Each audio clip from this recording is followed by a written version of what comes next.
quel écran est-ce que tu me conseilles pour mon home studio? C'est une question qu'on me pose régulièrement. Donc, je vais faire une vidéo histoire de clore le débat. En tout cas, à l'heure où je tourne cette vidéo en 2022. Je vous propose 4 écrans donc qui vont répondre à peu près à 4 grilles de budget. On va commencer par l'écran le moins cher, donc l'IYAMA 32 pouces 4K. Donc pour moi, si vous travaillez en home studio, le choix de l'écran il va être important. Et une des choses qu'il faut faire attention, c'est la définition de l'écran. Aujourd'hui, on est en 2022, bientôt 2023. Donc, je vous conseille au minimum d'avoir un écran 4K, surtout si vous êtes sur une dalle 32 pouces. Alors, pourquoi j'ai choisi dans cette vidéo les 32 pouces? Parce que c'est un format qui a tendance un peu à se généraliser. Avant, on avait les iMac 27 pouces.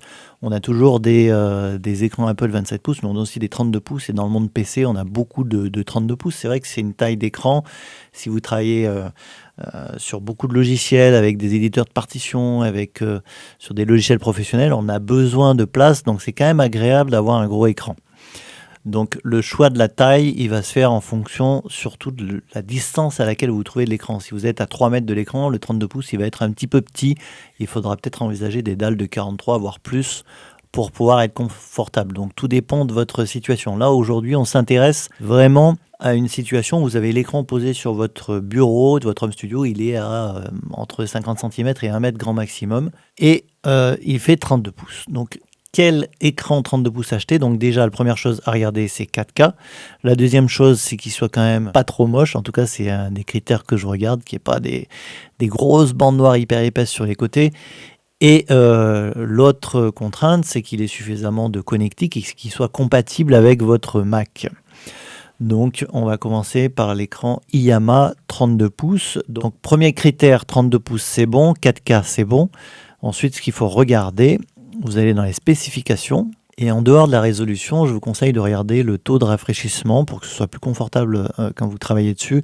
C'est minimum, je vous conseille 60 Hz. Donc là, on est en 60 Hz, c'est bon. La définition, c'est bien 4K, 3840 par 2160. Après, en ce qui concerne le temps de réponse, la 3 millisecondes, donc ça concerne plutôt les jeux vidéo, etc. Pour les MAO, c'est pas très important. Par contre, ce qui va nous intéresser, c'est les connectiques. Donc ici, on a les ports HDMI, d'accord, du DisplayPort, donc soit HDMI ou DisplayPort, c'est vraiment des ports et des connectiques dédiés à l'écran, à la vidéo, pour connecter votre Mac à l'écran. Et vous avez 2 ports USB traditionnels en USB 3, la GCP et la prise casque. Donc il n'y a pas énormément de connectiques, donc ça veut dire que sur un écran comme ça, il ne va pas véritablement vous servir de hub, et il faudra prévoir en plus probablement à Home Studio un Home Thunderbolt Belkin ou OWC, peu importe la marque, mais en tout cas un Hub Thunderbolt qui va augmenter le nombre de ports disponibles sur votre Mac. Même si vous avez un MacBook Pro, sur les MacBook Pro, il y a 3 ports Thunderbolt, et puis au bout d'un moment, il va peut-être vous manquer des ports, surtout si vous connectez des cartes son, des claviers, etc. Donc cet écran, il est autour des entre 400 et 500 euros. Donc pour un écran 32 pouces 4K, c'est très raisonnable. Et vous ne serez pas déçu. Après, le design, évidemment, on n'est pas sur la qualité de finition des écrans Apple, mais néanmoins, ça fait quand même le job. Deuxième écran, un petit peu plus cher, mais qui va être intéressant, notamment par le fait qu'il ait une connectivité en Thunderbolt. Donc là, ce qui va nous intéresser, c'est ça, sur cet écran. En dehors du design aussi, qui est assez épuré et peut-être un peu plus réussi quand même que le IYAMA qui est là. Vous voyez, le pied est quand même pas terrible sur LG. On sent qu'il y a quand même eu un effort sur le design, même si derrière, on va rester sur un dos quand même de l'écran en plastique. On va quand même avoir un certain nombre de connectiques HDMI, USB 3 ancienne génération et 2 ports, un port Thunderbolt et un autre port USB-C. Donc ça veut dire quoi? Ça veut dire qu'il faudra relier cet écran, si vous avez un MacBook Pro avec une prise Thunderbolt, en Thunderbolt, évidemment. Ne le reliez pas en HDMI, reliez-le en Thunderbolt. Ça vous permettra de bénéficier de la rapidité des ports USB sur ce Mac si vous branchez des disques durs, si vous branchez d'autres périphériques. Donc cet écran peut faire office de hub et c'est ça qui le rend intéressant. Donc tous les écrans du marché qui sont Thunderbolt sont quand même beaucoup plus chers. Et là, on est sur des tarifs entre 1000 et 1200 euros suivant les sites sur lesquels vous le commandez. Pour le reste, je ne m'attarde pas trop dessus. On a un taux de rafraîchissement à 60 Hz, vous avez une définition 4K, il y a des bords assez fins, il y a un pied qui est réglable en hauteur, donc ça aussi, vous pouvez le monter et le descendre, c'est très intéressant. Donc ça en fait un écran tout à fait correct pour un home studio.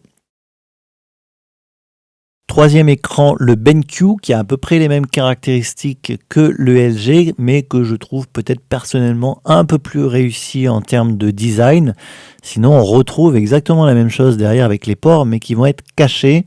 Donc c'est un petit peu plus élégant. Bon, après, ça peut être un petit peu subjectif aussi, mais vous voyez, vous avez 2 ports USB 3 pour brancher par exemple vos claviers, des ports HDMI et 2 ports Thunderbolt 3 qui vont permettre de bénéficier du hub et de gagner de la connectivité grâce donc au port Thunderbolt que vous allez relier sur le Mac. L'avantage aussi de cet écran, c'est qu'il va pouvoir pivoter en mode portrait. Et si vous travaillez sur des partitions de musique, par exemple, sur des logiciels comme Sibelius ou Final, voire même l'éditeur de partitions de Logic ou d'autres séquenceurs, et bien quand même, ça peut être très intéressant de pouvoir le basculer comme ça en mode vertical pour repasser ensuite dans ce mode là. Donc voilà, c'est un avantage aussi de cet écran. Il est exactement situé dans les mêmes zones que le LG, il est à peu près à 1200 €. Mais c'est un écran Thunderbolt, c'est un écran 4K qui a une bonne définition, qui a un taux de rafraîchissement de 60 Hz. Alors vous allez pouvoir trouver sur internet des critiques qui disent qu'avec les MacBook Pro M1 Max ou M2, le taux de rafraîchissement est bloqué à 30 Hz, mais ça a été corrigé avec les mises à jour de macOS. Donc d'après le site de BenQ, on a bien un taux de rafraîchissement de 60 Hz sur ces écrans, ce qui en fait un écran très intéressant pour un home studio.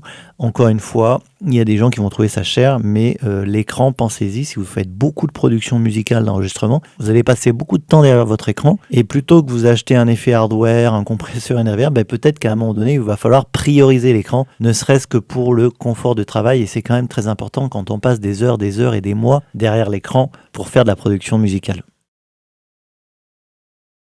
Dernier écran, je suis obligé d'en parler, c'est le XDR d'Apple, qui est un écran extraordinaire, qui est un écran un petit peu haut de gamme, avec une finition absolument hallucinante, et qui a exactement les mêmes avantages que l'écran BenQ, c'est-à-dire qu'il va pouvoir se pivoter, comme vous voyez ici, en mode portrait.